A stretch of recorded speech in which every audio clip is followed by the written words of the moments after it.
Let's talk about the Pistons. Now, they're hanging on with a .500 record. They've won 2 straight after that skid.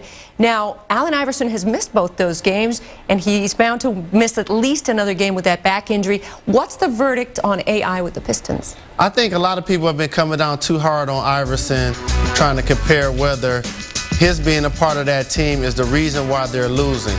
No, when they're not playing well and the Detroit Pistons team loses 8 in a row, that means they're not competing as a unit. And their perimeter play is actually their strength, with Rodney Stuckey, Richard Hamilton, Allen Iverson, Tayshaun Prince.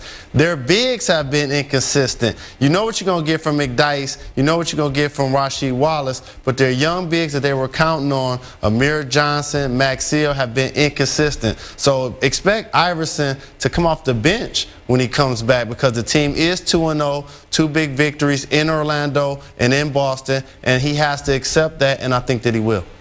And actually, he's afraid that it's more serious than he thought, the back injury. What if this turns out to be a long absence? How will the Pistons suffer? Big time loss for the Pistons if you can't get Iverson back in the lineup, because now you stabilized your starting 5 by putting Richard Hamilton back in the lineup. If you're able to get Allen Iverson with his scoring ability to come off the bench and to buy into the system, I think now he gives you an element in the Eastern Conference playoffs of a guy that could come into a series and possibly take over. If you get a 3-6 matchup versus like Orlando, you watch out for that, because that team hasn't fared well against the Detroit Pistons.